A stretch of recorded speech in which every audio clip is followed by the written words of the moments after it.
मातृभूमि न्यूज, मातृभूमि की आवाज, मातृभूमि के लिए। દિવાળી બાદથી સ્વામિનારાયણ સંપ્રદાયમાં શાકોત્સવ યોજાતા હોય છે, ત્યારે સુરતના કેનાલ રોડ પર આવેલા લક્ષ્મીનારાયણ ફાર્મ ખાતે શાકોત્સવનું આયોજન કરવામાં આવ્યું હતું, જેમાં કુંભ મેળાની જેમ માનવ મહેરામણ ઉમટ્યો હતો।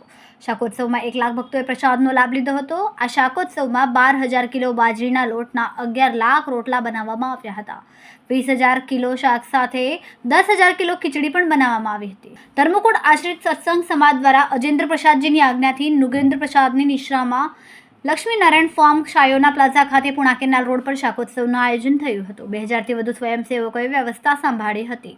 શાકોત્સવમાં 20,000 કિલો રીંગણા અને તેટલી જ માત્રામાં બીજા મસાલા ઉમેરાયા હતા। સાથે જ 12,000 કિલો બાજરાના રોટલા અને લગભગ 1 લાખ જેટલી સંખ્યામાં રોટલા તૈયાર કરાયા।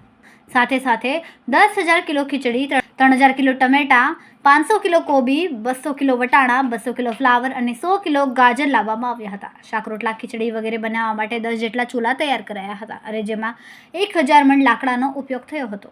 1 લાખ ભક્તોએ ભોજન પ્રસાદ લીધો હતો। સ્વામિનારાયણની કૃપાથી વડતાલવાસી લક્ષ્મીનારાયણ દેવ સુરત મંદિરમાં બિરાજમાન નારાયણ મુનિ દેવના સાનિધ્યની અંદર પરમ પૂજ્ય લક્ષ્મીનારાયણ દેવ પીઠાધીશ્વર આચાર્ય અજેન્દ્ર પ્રસાદજી મહારાજના આશીર્વાદ સહ દિવ્ય શાકોત્સવનું આયોજન થયું છે। આ પ્રસંગે જે ભક્તોએ તનમન ધનથી સેવા કરી છે અને હજારોની લાખોની સંખ્યામાં અહીંયા ઉપસ્થિત રહી અને આ પ્રસંગમાં હાજરી આપી છે, એ બધા ભક્તો માટે અને આના જે દર્શન કરે છે પોતાના સોશિયલ મીડિયાના માધ્યમથી બધા ભક્તો માટે ભગવાનને પ્રાર્થના કરીએ કે મહારાજ સર્વનું મંગળ કરે અને સર્વને સુખ્યા કરે। સૌને મારા હેતુ જય સ્વામિનારાયણ। મહારાજ શ્રી બંને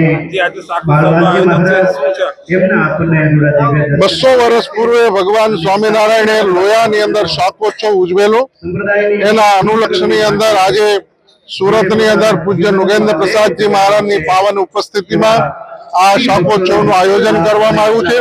જે શાકોત્સવની અંદર 12,000 કિલો બાજરાના રોટલા બનાવવામાં આવ્યા છે અને 20,000 કિલો રીંગણાનું શાક બનાવવામાં આવ્યું છે।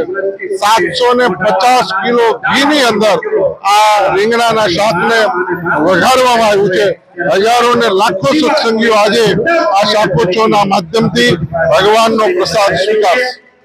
ખૂબ જ ટૂંકા સમયમાં માતૃભૂમિ ન્યૂઝ OTT પ્લેટફોર્મ અને મેગા સિટીમાં કેબલ નેટવર્ક સાથે જોડાઈ જશે, તો જોતા રહો માતૃભૂમિ ન્યૂઝ।